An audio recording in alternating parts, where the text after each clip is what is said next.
आदरणीय मेरे प्रिय दोस्तों और भक्तों, महर्षि अगस्त का नाम लगभग हर किसी भक्त ने सुना ही है। दोस्तों, वह बुद्धिजीवी लोग जिन्होंने भी महर्षि अगस्त का नाम सुना है, मैं समझता हूँ कि महर्षि अगस्त के बारे में आपको यह वृत्तांत आपकी सेवा में रखूँ। दोस्तों, महर्षि अगस्त का यह वृत्तांत लगभग 15 मिनट का होने वाला है। अतः आपसे विनती है कि बने रहिए इस वृत्तांत के अंत तक मेरे साथ। तो दोस्तों, इस वृत्तांत को बिना समय गवाए शुरू करते हैं। दोस्तों, महर्षि अगस्त वेदों के मंत्र दृष्टा ऋषि माने जाते हैं। उनकी उत्पत्ति के संबंध में विभिन्न प्रकार की कथाएं मिलती हैं। कहीं मित्रावरुण के द्वारा वशिष्ठ के साथ घड़े में से पैदा होने की बात आती है, तो कहीं पुलस्त की पत्नी हविर्भू के गर्भ से विधवा के साथ इनकी उत्पत्ति का वर्णन आता है। किसी ग्रंथ में तो यह लिखा है कि स्वयंभू मनवंतर में पुलस्त्य तनय दत्तोली ही अगस्त के नाम से प्रसिद्ध हुए। ये सभी बातें कल्प भेद से ठीक उतरती हैं। इनके विशाल जीव की समस्त घटनाओं का वर्णन नहीं किया जा सकता, लेकिन यहाँ संक्षेप में 2-4 घटनाओं का उल्लेख यहाँ जो भक्तपाल में दिया गया है आपके समक्ष रख रहा हूँ। दोस्तों, एक बार विंध्याचल ने गगनपथगामी सूर्य का मार्ग रोक लिया। किसने रोक लिया? विंध्याचल ने। विंध्याचल पर्वत है मिर्जापुर यूपी यानी कि वाराणसी बनारस के पास में। गगन पथगामी इस विंध्याचल पर्वत ने सूर्य देवता का मार्ग रोक लिया। इतना ऊंचा हो गया कि सूर्य के आने जाने का स्थान ही नहीं रहा। सूर्य महर्षि अगस्त के शरणागत हुए। अगस्त ने उन्हें आश्वासन दिया और स्वयं विंध्याचल के पास उपस्थित हुए। विंध्याचल ने बड़ी श्रद्धा भक्ति से उन्हें नमस्कार किया। महर्षि अगस्त ने कहा कि भैया, मुझे तीर्थों में पर्यटन करने के लिए दक्षिण दिशा में जाना आवश्यक है, परंतु तुम्हारी इतनी ऊंचाई लांघ कर जाना बड़ा ही कठिन प्रतीत होता है, इसलिए कैसे जाऊं? उनकी बात को सुनते ही विंध्याचल उनके चरणों में लौट गया। बड़ी सुगमता से महर्षि अगस्त ने उसे पार करके कहा कि मैं अब जब तक मैं न लौटूं तुम इसी प्रकार पड़े रहना। विंध्याचल ने बड़ी नम्रता और प्रसन्नता के साथ उनकी आज्ञा शिरोधार्य की। तब से महर्षि अगस्त लौटे ही नहीं और विंध्याचल उसी अवस्था में पड़ा रह गया। अगस्त ने जाकर उज्जैनी नगरी के शूलेश्वर तीर्थ की पूर्व दिशा में एक कुंड के पास शिव जी की आराधना की। भगवान शिव ने प्रसन्न होकर उन्हें प्रत्यक्ष दर्शन दिए। आज भी भगवान शंकर की मूर्ति वहाँ अगस्तेश्वर के नाम से प्रसिद्ध है। एक बार की बात है कि भ्रमण करते करते महर्षि अगस्त ने देखा कि कुछ लोग मुंह नीचा किए हुए कुएं में लटक रहे हैं। पता लगाने पर यह मालूम हुआ कि उन्हीं के पितृ हैं और उनके उद्धार का उपाय यह है कि वे संतान उत्पन्न करें। बिना ऐसा किए पितरों का कष्ट मिटना असंभव था। अतः उन्होंने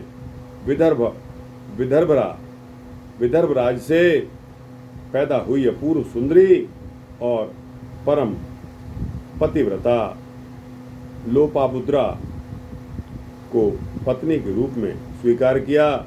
उस समय इलवल और वातापी नाम के 2 दैत्यों ने बड़ा ही उपद्रव मचा रखा था।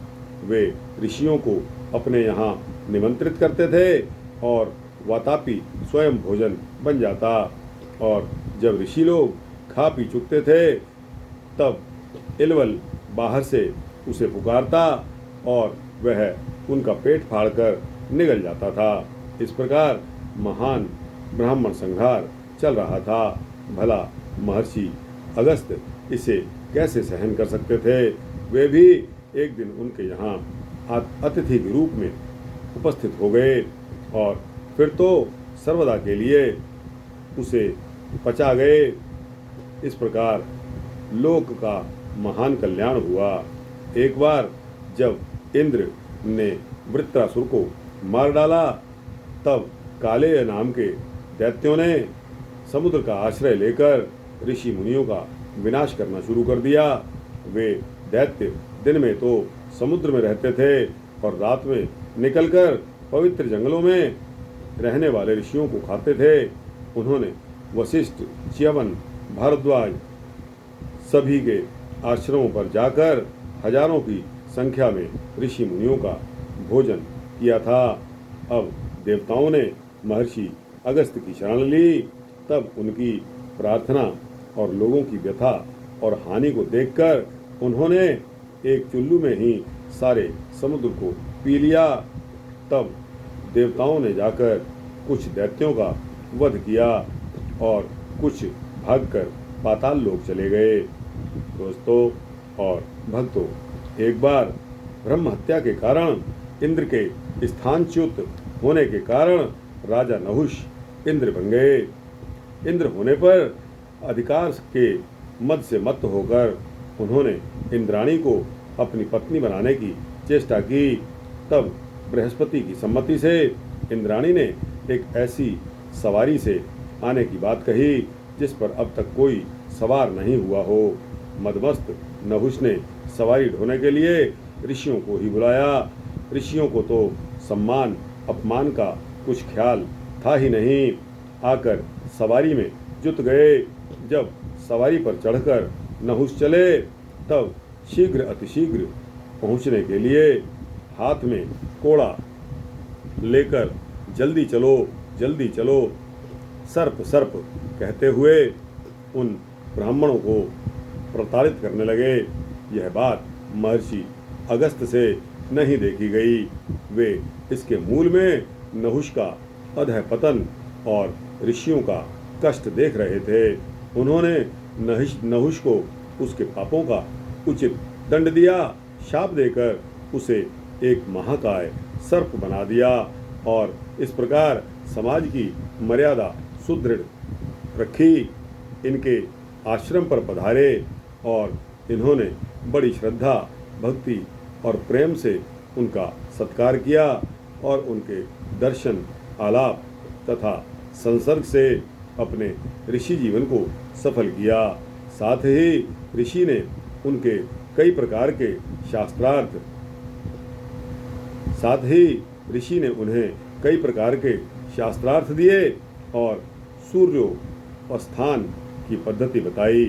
लंका के युद्ध में उनका उपयोग करके स्वयं भगवान श्री राम ने उनके महत्व की अभिवृद्धि की। प्रेम लक्षण भक्ति के मूर्तिमान स्वरूप भक्त सुतीक्ष्ण इन्हीं के शिष्य थे। उनकी तन्मयता और प्रेम के स्मरण से आज भी लोग भगवान की ओर अग्रसित होते हैं। लंका पर विजय प्राप्त करके जब भगवान श्री राम अयोध्या को लौट रहे थे और उनका राज्याभिषेक हुआ, तब महर्षि अगस्त वहां आए और उन्होंने भगवान श्री राम को अनेकों प्रकार की कथा सुनाई। वाल्मीकि रामायण के उत्तरकांड की अधिकांश कथाएं इन्हीं के द्वारा बताई और कही गई हैं। इन्होंने उपदेश और सत्संकल्प के द्वारा अनेकों का कल्याण किया। इनके द्वारा रचित अगस्त संहिता नाम का एक रामोपासना संबंधी बड़ा सुंदर ग्रंथ है। तो दोस्तों, इनका महर्षि अगस्त का ग्रंथ है जिसका नाम है अगस्त्य संहिता। तो दोस्तों, यह वृतांत यहाँ समाप्त होता है। इसके तत्पश्चात आपको दूसरे ऋषि मुनियों के बारे में सुनाया जाएगा, जो कि भक्तमाल में दी गई कथाएं हैं। तो दोस्तों, यह वृत्तांत यहाँ समाप्त होता है। आपको कैसा लगा? अच्छा लगा हो तो इसको लाइक और शेयर करते हुए अपने दोस्तों, भक्तों, मित्रों, जिज्ञासुओं तक पहुँचाना। दोस्तों, कमेंट सेक्शन में जाकर अपने कमेंट्स, अपनी राय अवश्य देना। और दोस्तों, इस चैनल को सब्सक्राइब कर देंगे तो आपको इसी तरह के सूक्ष्म भक्ति वृत्तांत मिलते रहेंगे। दोस्तों, उम्मीद करता हूँ कि आपने यह पूरा वृत्तांत बड़े ही प्रेम से सुना होगा। दोस्तों, इसी तरह बने रहिए इन धार्मिक वृत्तांतों में मेरे साथ। दोस्तों, आपका भी जो नॉलेज की वृद्धि होगी, आपका ज्ञान बढ़ता जाएगा। तो दोस्तों, जय श्री सीता रामचंद्र भगवान की जय।